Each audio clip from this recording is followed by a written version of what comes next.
मुसलमानों पर हमले, लिंचिंग और अंतरधार्मिक जोड़ों के उत्पीड़न जैसे मामलों में नेशनल ह्यूमन राइट्स कमीशन दखल नहीं देता, मगर मदरसों की जांच जैसे मामलों में दखल देता है, जिससे उसका कोई लेना देना नहीं।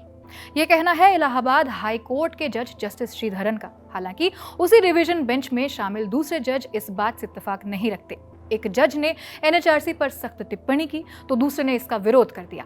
दोनों जजों की राय में सहमति नहीं बन पाई और अंत में एक ही मामले को लेकर दो अलग अलग आदेश सुनाए गए। अलग अलग अंतरिम आदेश यानी स्प्लिट वर्डिक्ट। ऐसा कम ही होता है जब दो जजों की बेंच में स्प्लिट वर्डिक्ट सुनाए। ज्यादातर मामलों में दोनों जज एक ही फैसले पर सहमत हो जाते हैं, लेकिन ऐसा क्या हुआ कि सहमति नहीं बन पाई? पूरा मामला क्या था, विस्तार से बताते हैं।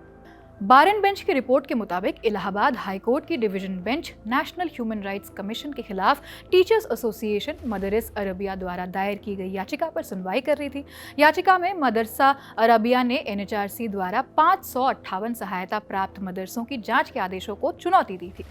चर्चा मदरसा मुसलमानों पर हमले, लिंचिंग और अंतरधार्मिक जोड़ों के उत्पीड़न पर हो रही थी।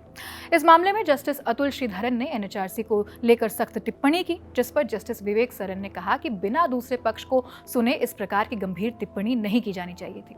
जस्टिस श्रीधरन ने मदरसों के खिलाफ जांच का निर्देश देने की एनएचआरसी की सख्ती पर सवाल उठाया। उन्होंने कहा कि ह्यूमन राइट्स कमीशन अपने अधिकार क्षेत्र से बाहर के मामलों पर ज्यादा ध्यान दे रहे हैं, खास तौर पर उन मामलों में जिन्हें अनुच्छेद 226 के तहत हाई कोर्ट के सामने उठाया जा सकता है। जस्टिस श्रीधरन ने कहा, मुस्लिम समुदाय के लोगों पर हमले और उनकी लिंचिंग से जुड़ी कुछ घटनाओं में अपराधियों के खिलाफ मामले दर्ज नहीं होते या फिर ठीक से जांच नहीं होती। ऐसे मामलों में एक्शन लेने के बजाय एनएचआरसी उन मामलों में हस्तक्षेप करता है जिनसे उनका कोई लेना देना नहीं है। लेकिन मुस्लिमों की मॉब लिंचिंग और भीड़ हिंसा जैसे गंभीर मानवाधिकार उल्लंघनों पर उतना ध्यान नहीं देता। उन्होंने आगे कहा कि कोर्ट को इस बात की जानकारी नहीं है कि एनएचआरसी उन मामलों में एक्शन लेता हो जिनमें कुछ समूह कानून को अपने हाथों में लेकर देश के आम नागरिकों, खासतौर पर मुस्लिमों को परेशान करते हैं। इसके बाद जस्टिस श्रीधरन ने दो अलग समुदायों के लोगों के आपसी संबंधों को लेकर होने वाली परेशानियों का भी जिक्र किया। उन्होंने कहा,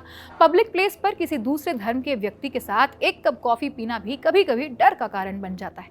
वहीं जस्टिस विवेक सरन ने कहा कि वे जस्टिस श्रीधरन के कमेंट से सहमत नहीं हैं।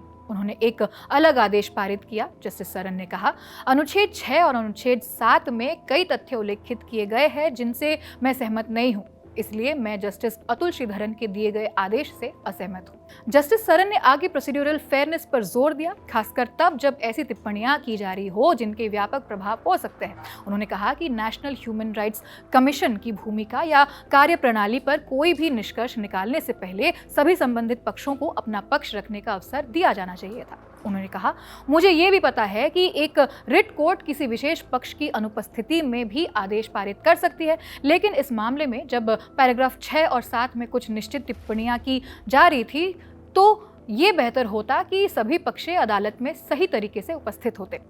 पक्षों की अनुपस्थिति में कोई प्रतिकूल टिप्पणियां नहीं की जानी चाहिए थी।